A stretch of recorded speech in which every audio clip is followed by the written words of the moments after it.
ICE officers should be supported in doing their job. You're trying to actually marshal the far left lunatic fringe to engage in doxing, to try to make it impossible for them to enforce the law, and in some cases actually to engage in acts of domestic terrorism against our law enforcement officers. When you talk about different plans, different protocols, different policies, I forget exactly how you asked the question. Here's the simple fact. What we're going to do is make it easier for the American People's Administration to enforce the American People's law.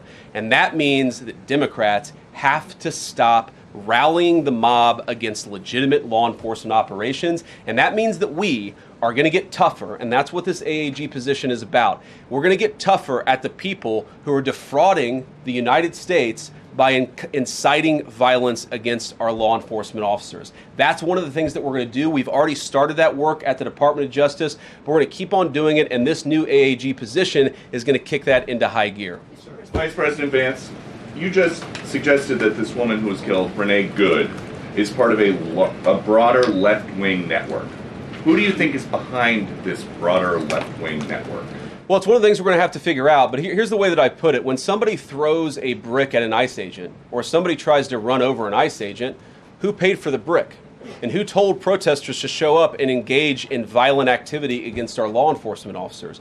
You see, just with this most recent terrible incident in Minneapolis, you see friends of this woman's or other people who are eyewitnesses saying basically that she was there to engage in obstruction of a legitimate law enforcement operation. How did she get there? How did she learn about this? There's an entire network, and frankly, some of the media are participating in it, that is trying to incite violence against our law enforcement officers. It's ridiculous, it's preposterous, and part of our investigatory work is getting to the bottom of it. Who's funding it? Who's supporting it? Who's cheerleading it? And of course, if there's illegal activity related to that, we're going to get to the bottom of that and prosecute it where we can. Vice President, thank you for taking questions today.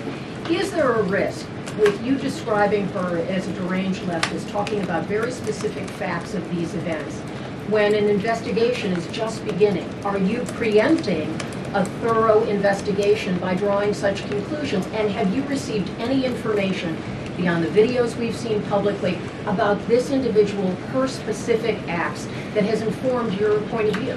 Well, first of all, the Department of Justice is going to investigate this. The Department of Homeland Security is already investigating this. But the simple fact is, what you see is what you get in this case. You have a woman who is trying to obstruct a legitimate law enforcement operation. Nobody debates that.